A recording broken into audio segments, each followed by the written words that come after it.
શિક્ષણ હિત અને શૈક્ષણિક સ્વતંત્રતાના મુદ્દે અખિલ ભારતીય રાષ્ટ્રીય શૈક્ષણિક મહાસંઘ મેદાને છે। અખિલ ભારતીય રાષ્ટ્રીય શૈક્ષણિક મહાસંઘ સુરનગર દ્વારા દેશ અને રાજ્યમાં શિક્ષકો સામે થયેલી અન્યાયી કાર્યવાહીનો વિરોધ નોંધાવી મુખ્યમંત્રી, પ્રધાનમંત્રી સહિતના સંબંધિત સત્તાધીશોને રજૂઆત કરવામાં આવી। સંગઠન દ્વારા સાબરકાંઠાની પ્રાથમિક શાળાના શિક્ષક સામેની કાર્યવાહી રદ કરવા તેમજ કેરળમાં શિક્ષકના નિલંબનનો હુકમ પરત ખેંચવાની માંગ સાથે જિલ્લા કલેક્ટર કચેરી ખાતે મારફતે આવેદનપત્ર આપવામાં આવ્યું હતું। ગુજરાતમાં મુખ્યમંત્રી ભૂપેન્દ્ર પટેલને પાઠવાયેલા આવેદનપત્રમાં સાબરકાંઠા જિલ્લાના હરસનપુર પ્રાથમિક શાળામાં 10 ઓગસ્ટ 2026ના રોજ પીએમ પોષણ યોજના અંતર્ગત બનેલી ઘટના બાદ શિક્ષકને ફરજ મુક્ત કરી અન્ય બદલી કરવા અને આચાર્યને ચાર્જશીટ આપવાની કાર્યવાહીનો વિરોધ કરવામાં આવ્યો છે। મહાસંઘે રજૂઆત કરતા જણાવ્યું હતું કે કેન્દ્ર અને રાજ્ય સરકારની માર્ગદર્શિકા મુજબ મધ્યાહન ભોજન તૈયાર કરવા અને પીરસવાની મુખ્ય જવાબદારી કુક કમ હેલ્પર અને સ્વસહાય જૂથો અને એસએમસીની છે।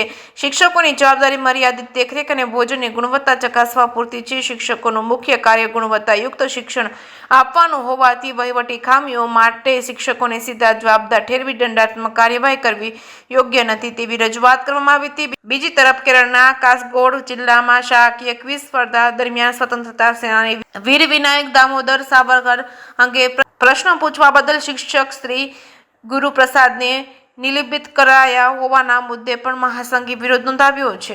આ કાર્યવાહી શિક્ષકોની શૈક્ષણિક સ્વતંત્રતા પર અસર કરતી હોવાનું જણાવી નિલંબન તાત્કાલિક રદ કરવાની માંગ સાથે દેશના પ્રધાનમંત્રી નરેન્દ્ર મોદી અને કેરળના મુખ્યમંત્રીએ રાજ્યપાલને જિલ્લા કલેક્ટર મારફતે આવેદનપત્ર પાઠવ્યું છે। જે સિંગુર સાથે મહેશ ઉતરિયા, સુરેન્દ્રનગર। મિતેશ ભટ્ટ, પ્રદેશ અધ્યક્ષ, અખિલ ભારતીય રાષ્ટ્રીય શૈક્ષિક મહાસંઘ। આજે સમગ્ર ગુજરાતના તમામ જિલ્લાઓની અંદર 2 વિષયોને લઈ અને આવેદનપત્ર આપવાનું છે। પહેલો વિષય છે કેરળ રાજ્યની અંદર વીર સાવરકર વિશે ક્વિઝમાં પ્રશ્ન પૂછાતા શિક્ષકને જે સસ્પેન્ડ કરવામાં આવ્યા છે એનો વિરોધ કરવામાં આવશે।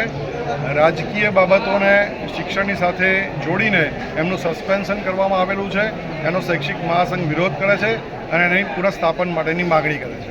આ ઉપરાંત ગુજરાત રાજ્યની અંદર સાબરકાંઠા જિલ્લાના ઈડર તાલુકાની અંદર હસનપુરા ગામની અંદર મધ્યાહન ભોજન યોજના અન્વયે જે વિદ્યાર્થીઓને ખાધા ખોરાકી બાદ અસર થઈ હતી એમાં શિક્ષિકાને સીધા જવાબદાર ગણીને સસ્પેન્ડ કરવામાં આવ્યા છે।